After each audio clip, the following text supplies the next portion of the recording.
말씀은 누가복음 12장 41절부터 48절까지 말씀입니다.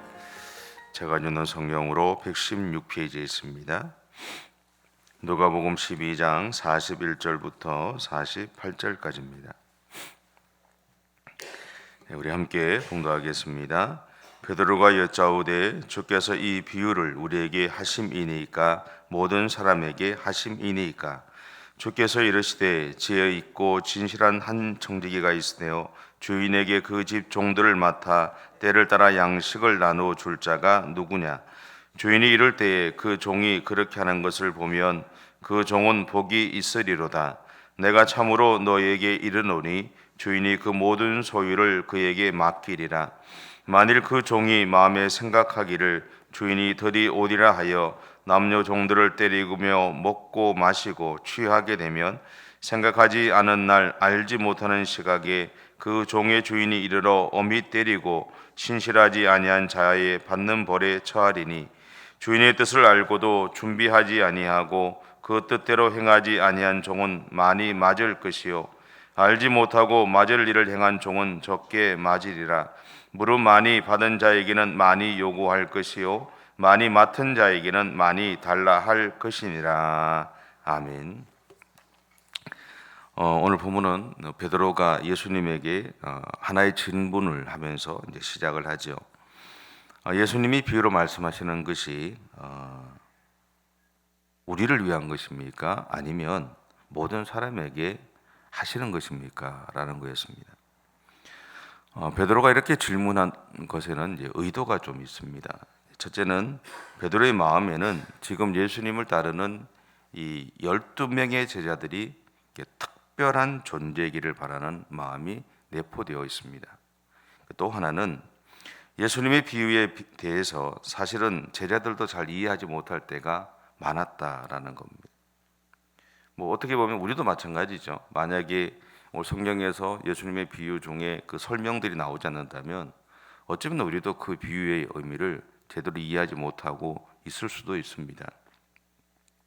그래서 이 베드로는 예수님이 비유로 말씀하시는 이유를 알고 싶었던 거죠.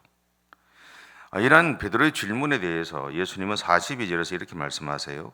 주께서 이르시되 지혜 있고 진실한 청지기가 되어 주인에게 그 집 종들을 맡아 때를 따라 양식을 나누어 줄 자가 누구냐. 다시 말해서 예수님은 이 42절을 통해서 베드로에게 이렇게 묻고 계신 겁니다. 너는 내가 너에게 맡겨줄 사명을 성실하게 감당할 수 있느냐라는 거죠. 이 말씀을 통해 예수님은 자신에게는 필요한 사람이 있다라고 말씀하고 계시는 겁니다. 그리고 예수님이 필요한 사람은 두 가지로 생각할 수 있습니다. 첫째는 지혜롭고 성실한 사람입니다. 두 번째는 예수님이 하신 말씀을 제대로 실천하는 사람이죠.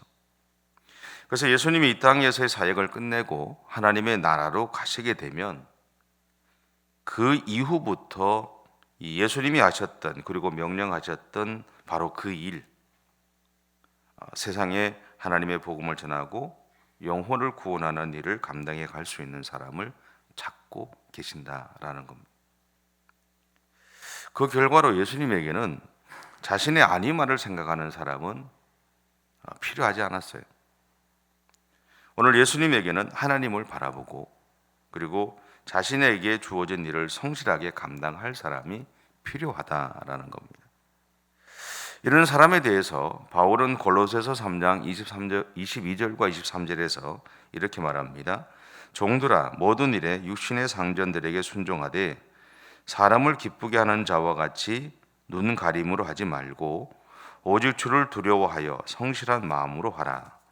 무슨 일을 하든지 마음을 다하여 주께 하듯 하고 사람에게 하듯 하지 말라. 다시 말해 예수님이 찾으셨던 사람은 다른 사람이 보든 보지 않든 상관없이 자기가 맡은 일을 성실하게 감당해 가는 사람입니다. 우리는 이런 사람을 가리켜서 이제 청직이라고 부르기도 합니다. 이 청직이라는 뜻이 뭔가를 찾아보니까 청을 들어주는 사람, 그런 뜻을 가지고 있대요. 그래서 조금 더 찾아보니까 국어 사전에 이렇게 정의를 내렸더라고요. 양반집에서 잡일을 맡아보거나 시종을 들던 사람, 그렇게 정의를 해놨어요.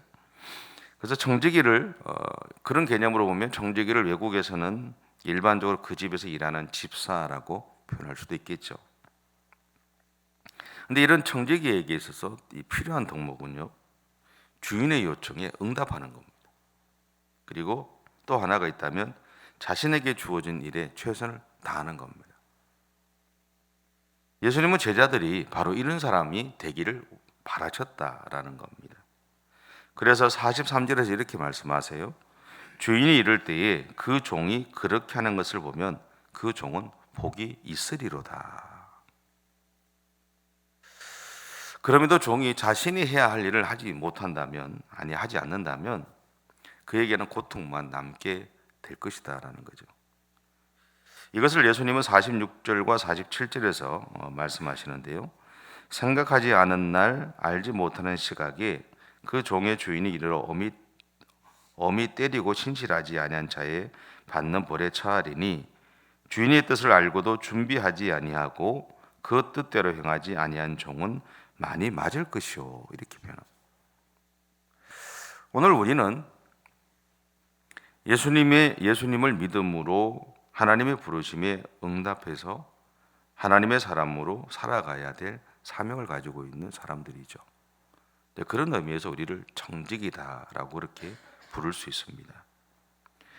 그리고 우리에게는 이 하나님의 다스리심을 받으며 살아가는 우리의 삶의 현장에서 우리 각자에게 주어진 달란트, 다르게 표현하면 재능이죠. 그 재능을 가지고 하나님의 나라를 세워가야 할 사명 또한 있습니다. 바로 이러한 이유로 하나님은 오늘 우리를 부르셨다라는 거죠. 그리고 우리를 세우셨다라는 겁니다. 목회라는 것을 하고 또 많은 목사님들을 만나보면서 이렇게 발견하는 게 뭐냐면 목사님들마다 가지고 있는 재능들이 다 다르더라라는 거. 그분들이 잘할 수 있는 것들이 다 다르다라는 거죠. 그러니까 다르게 표현하면 교회에서 만나는 성도들도 가지고 있는 달란트들이 다 다르더라라는 겁니다. 자기가 잘하는 것들을 통해서 하나님의 나라를 세워가고 하나님의 뜻을 이루어가는 것, 그것이 어쩌면 자신이 할 수 있는 가장 최선의 모습이 아닐까 하는 생각을 해보게 됩니다. 근데 내가 잘 하지 못하는 것들을 억지로 하다 보면요, 문제가 좀 발생을 하더라고요. 그래서 잘하는 사람, 나보다 더 잘하는 사람을 세워줄 수 있고, 때로는 나보다 좀 못한 사람 또한 세워줄 수 있는, 그 사람이 그 일을 감당할 수 있도록 도와줄 수 있는 역할을 하는 것 또한 필요하더라라는 겁니다. 어쩌면 우리가 믿음의 삶을 살아간다는 것은 그런 것이 아닐까라는 생각을 해봅니다. 내가 잘하는 것은 누구나 사실은 잘하고 자신 있게 합니다. 근데 내가 잘 못하는 것을 하려고 할 때는 사실은 조금 쭈삣쭈삣하기도 하고요. 좀 뒤로 좀 물러서기도 하고요. 자신 없어 하기도 합니다. 그런데 그런 사람들에게 시간을 좀 주면 잘해지더라고요. 그리고 좀 내가 원했던 수준까지 이르지 못하면 좀 어떻습니까? 돌아보면 그렇더라고요. 그래도 괜찮더라라는 거죠. 근데 그런 과정들을 거쳐가면서 그런 사람들이 좀 단단해져 가는 모습들을 보고요. 이전보다는 더 하나님과의 관계가 깊어지는 것들을 이렇게 발견하게 되더라고요. 그래서 우리에게 내가 잘하고 있는 것들을 잘하는 것 또한 필요하지만, 나도 잘할 수 있고 내가 하면 더 쉬운 일이지만 내 주변에 가능성 있는 사람들을 이렇게 키워주는 것 또한 어쩌면 우리가 해야 될 또 다른 어떤 사명이 아닌가라는 그런 생각들을 해보게 됩니다. 어쨌든 이렇게 살아가려고 애를 쓰는 우리를 통해서 하나님은 분명히 영광을 받으신다라는 거죠. 내가 잘하는 것만 하도 괜찮고요. 내가 잘하는 것도 있지만 남들을 또 세워주는 것을 잘해도 괜찮습니다. 어쨌든 간에 그렇게 살아가려고 애를 쓰는 우리를 통해서 하나님은 그냥 흐뭇해 하세요. 좋아하세요. 우리가 자녀들 보면 그렇잖아요. 잘하는 거 잘하면 그것도 좋아요. 근데 못하는 거 이렇게 도전해 보는 거 보면, 그거 잘하려고 애를 쓰는 거 보면, 그거 보면 또 흐뭇하잖아요. 좋잖아요. 그런 것처럼 하나님도 우리를 바라보시면서 우리가 어떻게 하든 간에 나에게 주어지고 내가 하고자 해서 최선을 다해서 살아가는 그 모습을 통해서 흐뭇해 하시고 영광을 받으신다라는 거죠. 그리고 하나님의 나라는 잘 세워져 갈 겁니다. 또 세상에서 어디로 갈지 몰라서 방황하던 사람들은 하나님을 찾게 될 겁니다. 성경은 이렇게 말하고 있습니다. 많이 받은 자에게는 많이 거두고 많이 맡은 자에게는 많이 요구한다. 그래서 맡은 자에게 구하는 것은 충성이다라고 이렇게 말을 해요. 그리고 오늘 본문 48절에서 이렇게 말하죠. 알지 못하고 맞을 일을 행한 종은 적게 맞으리라. 무릇 많이 받은 자에게는 많이 요구할 것이요 많이 맡은 자에게는 많이 달라 할 것이니라. 그래서 어쩌면 저는 그런 생각들도, 목회라는 걸 하면서 그런 생각을 할 때가 있어요. 내가 많이 가지고 있는 것, 그렇게 나는 요구를 하고 살아가지만 때로는 이렇게 두려울 때가 많아요. 왜냐하면 내가 많이 가지고 있는 만큼 하나님이 나에게 많이 요구하시잖아요. 요구하신다는 건 그만큼 힘들거든요. 그렇죠? 하나님은 우리에게 많은 것을 요구할 때 우리 힘들잖아요. 그래서 그것이 또 다른 신앙적인 딜레마이기도 합니다. 근데 많이 하는 것도 중요하지만 많이 못해도 상관없습니다. 괜찮습니다.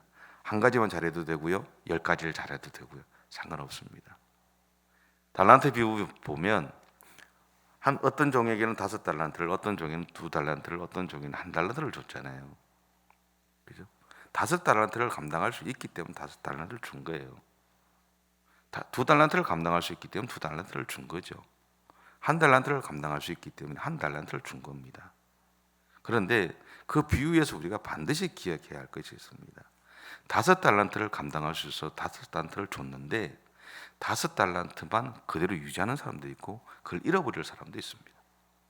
그런데요, 주인은 책망하지 않습니다. 왜요? 최선을 다했거든. 최선을 다했거든. 최선을 다했기 때문에 책망하지 않습니다. 오히려 그렇게 최선을 다한 사람을 향해서, 야, 내가 너한테 그렇게 맡겼는데 정말 열심히 살았구나, 애썼다, 고생했다고 이야기하는 거죠. 그게 하나님이 우리를 향해 갖고 있는 마음입니다. 내가 5달란트를 가지고 있으니까 내가 5달을 남겨야 된다고 그 비유를 그렇게 절대로 이해하지 마십시오. 하나도 없어도 괜찮습니다. 하나님은 그렇게 애를 썼던 나 자신을 바라보고 격려하시고 축복하신다는 겁니다. 미국 오리곤주에 살았던 고든 엘루드라는 사람이 있다 그래요. 이 사람의 별명이 자린고비래요. 그러니까 돈을 얼마나 아꼈는지 몰라요. 이 사람이 돌아가셨을 때 유산이 $10,000,000였다 그럽니다. 크죠. 근데 이 사람이 유서를 한 장 남겼는데 그 유서의 내용에 이 사람이 그렇게 자린고비라는 이야기를 들을 만큼 절약했던 이유에 대해서 발견할 수 있다 그래요. 그게 뭐냐면, 내 유산 중, 이 사람이 이렇게 얘기했답니다. 내 유산 중 $900,000,000는 적십자사와 구세군에 남긴다. 그리고 내 아이들에게는 $100,000,000만 남긴다. 그렇게 얘기했대요. 그러니까 $900,000,000를 남을 위해서 쓰겠다고 자기는 절약을 했다라는 이야기죠. 그리고 시카고에서 평생 동안 여비수로 생활을 했던 글래스 홈이라는 분이 있는데, 이분은 이제 주식 투자로 $1,800,000,000를 벌었답니다. 근데 이분은 소아암과 사투하는 아이들에게 사용해 달라고 그걸 전에 기부했다 그래요. 그리고 모텔에서 청바지와 그리고 셔츠만 입고 살았던 그 어윈 유런이라는 분이 있는데, 이분은 자신의 친구가 시장으로 있는 마을의 주민들을 위해서 사용해 달라고 자기가 모았던 $100,000,000를 기부했다 그래요.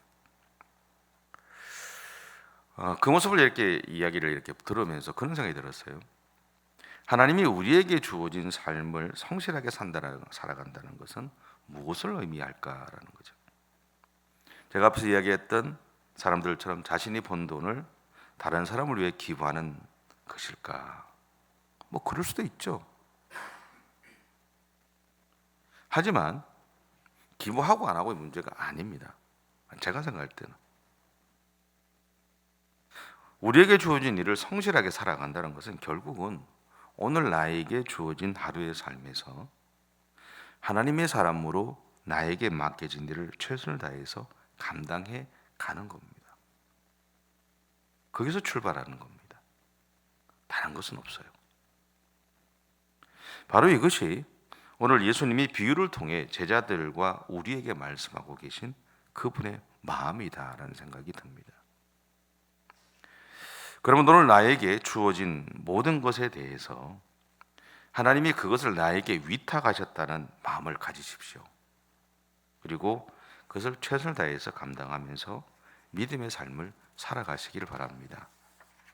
바로 이 모습이 창세기 1장 28절에서 하나님이 우리에게 명령하신 삶입니다. 하나님이 그들에게 복을 주시며 하나님이 그들에게 이르시되 생육하고 번성하여 땅에 충만하라. 땅을 정복하라. 바다의 물고기와 하늘의 새와 땅에 움직이는 모든 생물을 다스리라 하시니라. 이런 하나님의 마음을 여러분의 삶 가운데 실천하시고 그렇게 하나님 앞에 설 때까지 그렇게 믿음의 길을 가시는 저와 여러분의 삶이 되시기를 바랍니다.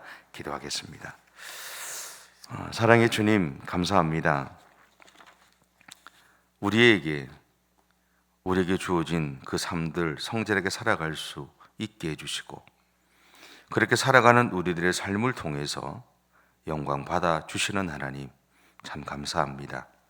오늘 또 우리의 삶, 그 오늘 하루의 삶 가운데 어떤 일들이 우리 가운데 일어날지 모릅니다. 그럼에도 분명한 것은 그 모든 시간 가운데 하나님이 우리와 함께 해 주실 것을 믿습니다. 그러기에 주님의 손 붙잡고 오늘도 우리에게 주어진 하루의 삶을 성실하게 살아가며 그 삶을 통해서 하나님의 살아계심을 세상 가운데 전하며 또 그 은혜를 나누며 살아가는 우리 모든 성도들의 생애가 되어줄 수 있도록 인도해 주시옵소서. 감사드리며 예수님의 이름으로 기도드립니다. 아멘. 하늘에 계신 우리 아버지, 아버지의 이름을 거룩하게 하시며 아버지의 나라가 오게 하시며 아버지의 뜻이 하늘에서와 같이 땅에서도 이루어지게 하소서. 오늘 우리에게 일용할 양식을 주시고 우리가 우리에게 잘못한 사람을 용서하여 준 것 같이 우리 죄를 용서하여 주시고 우리를 시험에 빠지지 않게 하시고 악에서 구하소서. 나라와 권능과 영광이 영원히 아버지의 것입니다. 아멘.